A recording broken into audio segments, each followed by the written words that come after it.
This scene is very important. People who read a lot about it, who've never seen it before. That afternoon, the night before April 3rd of 1968, we'd been out working with the garbage workers to get them organized. And that night we went to Mason's Temple Church, where I was scheduled to speak last night. And that night it was a massive thunderstorm, and it was difficult to get there. It rained so hard. And last night there was a massive thunderstorm, and we could not get in.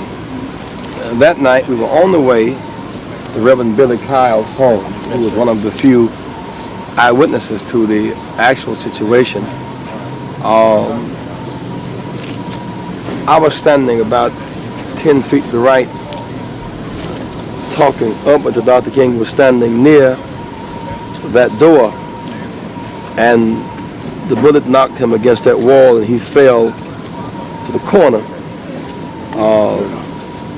Reverend Kyles was about where the officer is now when the shot was fired. I was staying in 305 apparently, and Dr. King was in this room, 306, I suppose. It is significant that when we hit the ground, because we thought that perhaps whoever did the shooting would scatter the shots, we began to crawl, to run toward these steps and up these steps where he was lying. Reverend Kyles was the first to get to him because Reverend Kyles was the closest person to him at that time. He was lying on the floor, bleeding profusely by that time. As a picture many of you have seen with a silhouette of people pointing in that direction, that was Andy Young and I and an official from the Justice Department who was here, and Reverend Kyles was the first to reach and to get a sheet to try to stop some of the bleeding. At that time, it was ridiculous that the entire area was full of police, and they were coming this way with their guns drawn. The reason we were pointing, we were saying, don't point your guns at us. The shot couldn't have come from that way.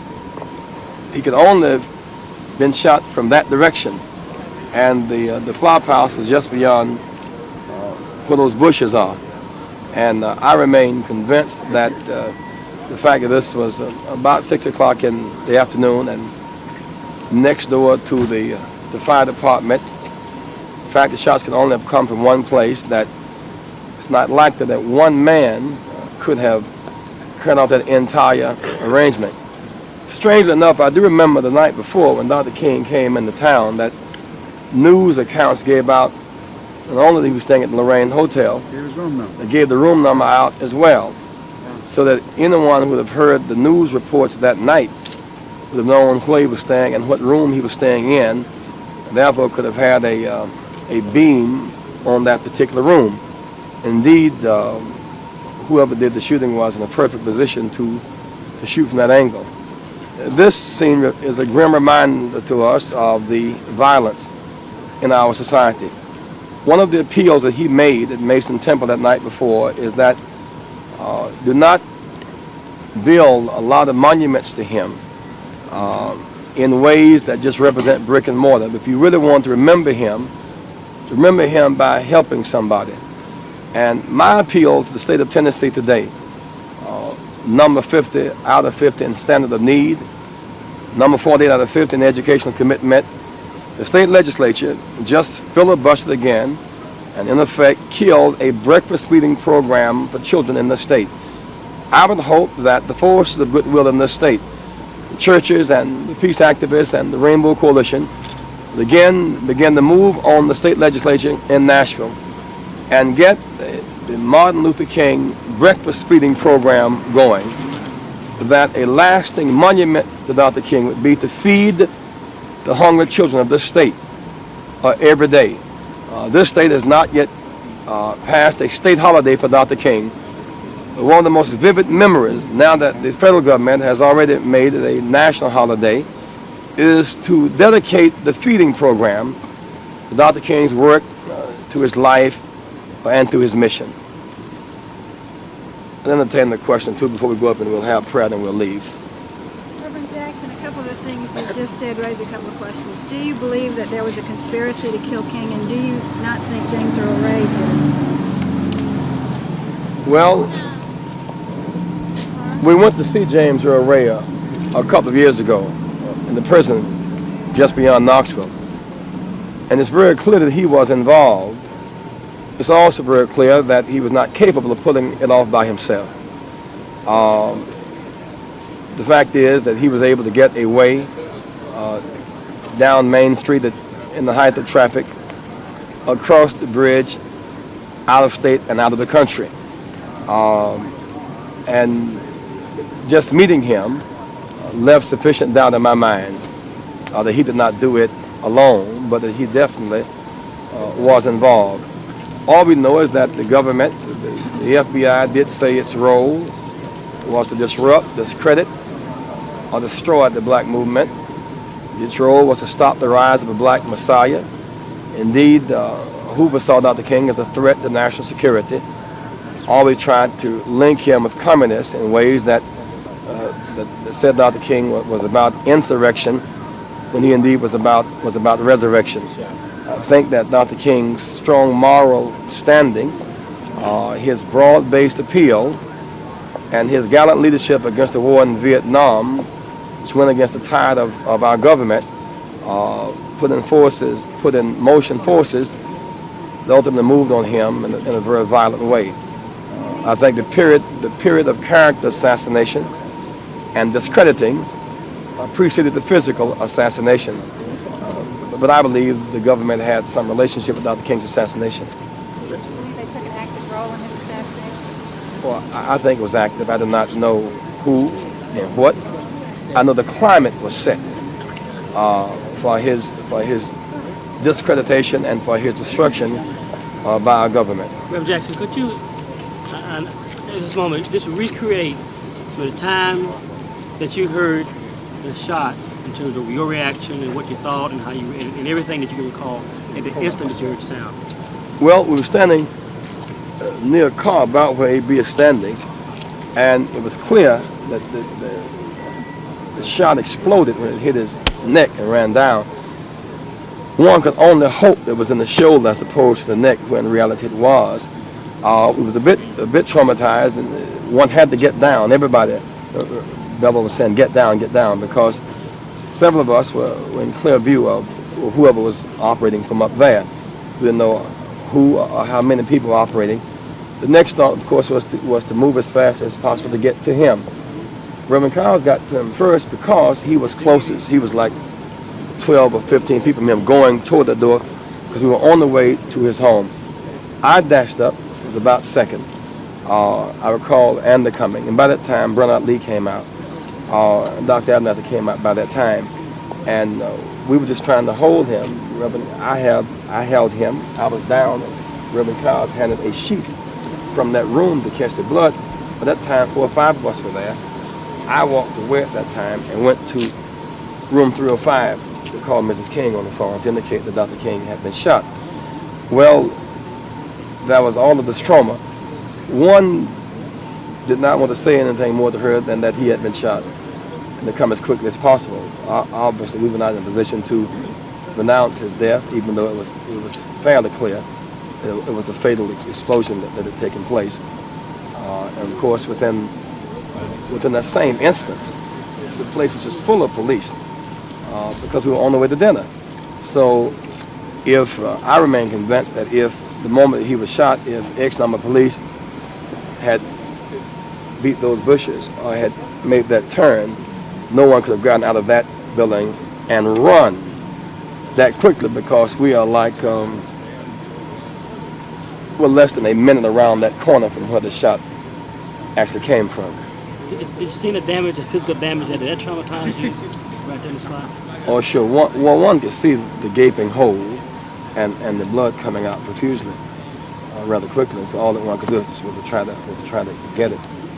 Did you do that? There's been some controversy, as you know, about whether you physically touched Dr. King or touched his body, or the blood that later was This is on you the was first, on he's him. the first eyewitness.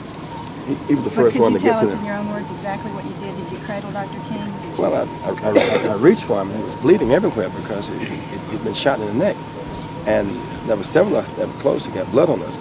When I got up, I mean, the most natural reaction you Any of had, us that handling had blood on it. sure, because his blood it was all over the floor. As a matter of fact, Ernest Withers scooped there's a some up. photographer. What's his name? Ernest, your son the other day. Ernest scooped up Ernest some Withers scooped up a jar of his blood and took it home and held it for a long time.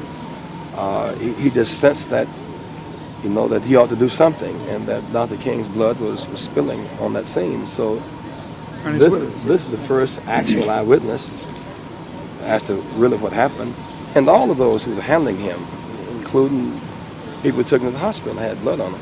Suggesting that the conspiracy was more than just one of atmosphere.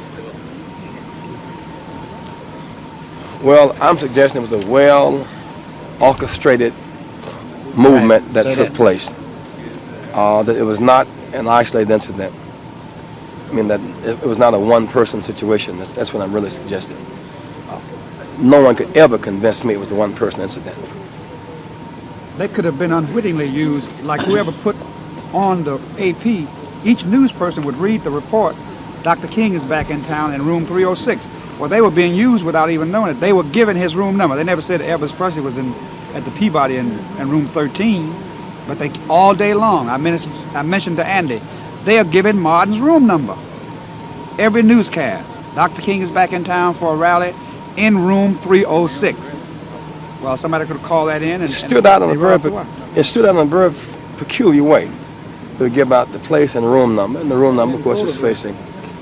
And then, of course, the next morning, the photograph of Dr. Abernathy and Hosea, Dr. King and I, many of you have seen that photograph, that was taken about 306, 305, moving toward 306, about where the agent is standing. Okay, but is what you're saying that the FBI or some other government agency took part in setting up this conspiracy to assassinate? First of all, they did not take the necessary precautions to protect him, given his stature and what he meant to this nation, to the world. Secondly, in the Stokes hearings, the memos began to surface like the FBI saw their role. I mean, the wiretapping, for example, the attempts to divide his home, the taping, the character assassination, and then the memo that says the FBI's role was to disrupt, discredit, or destroy a black messiah. That's fairly aggressive language, fairly direct language. And given the fact that the CIA will mine harbor and overthrow governments, if they perceive an individual as having the power to offset a war machinery, it stands to reason that he would be in extreme jeopardy by mean government. We want to go up here for a minute. Come on, Billy.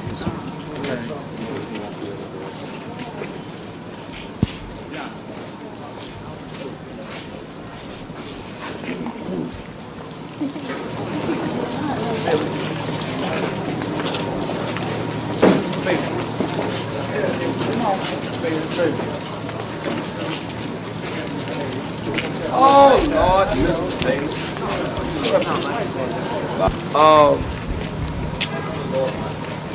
Faye and others of you were here. One of the things that look closer to happen, this is Mr. Bailey,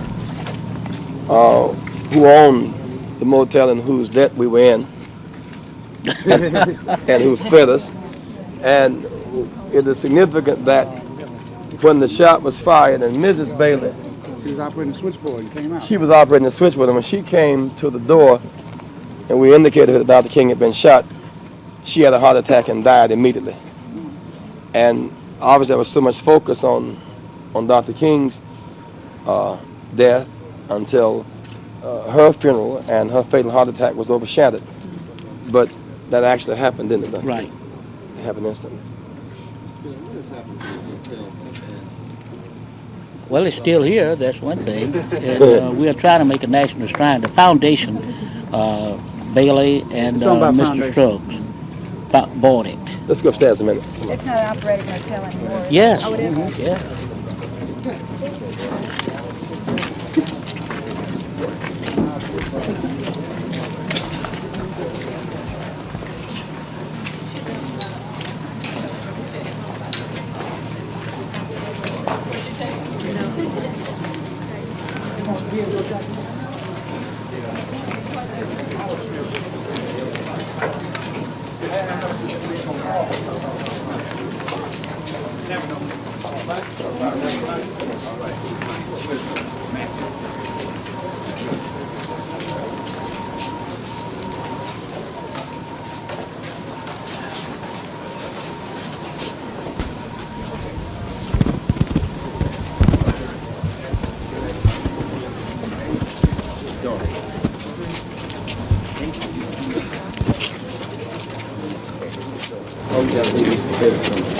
Yeah, he's here. He's here.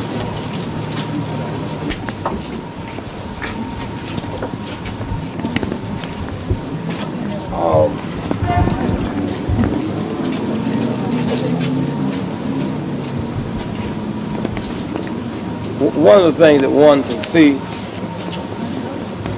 from this view is that the shot could only have come from that direction. And there was no reason for the police to be coming toward us with their guns pulled, as opposed to going toward those bushes. At that time, I might add, those bushes were not there, that high. And one could clearly see, right? One could clearly see the room would have been to have gone in both directions so as to stop any movement going left or right coming from that direction. But they were still coming in this direction, and it amounted to the getaway time.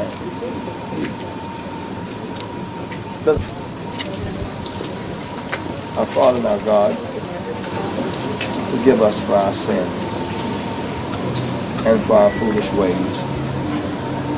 Hold us in the hollow of thine own hand.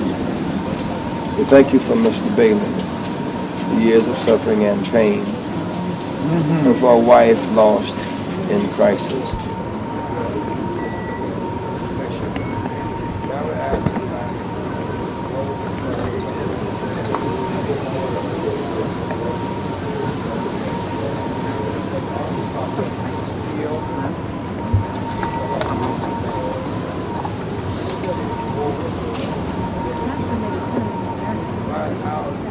Jackson made a sentimental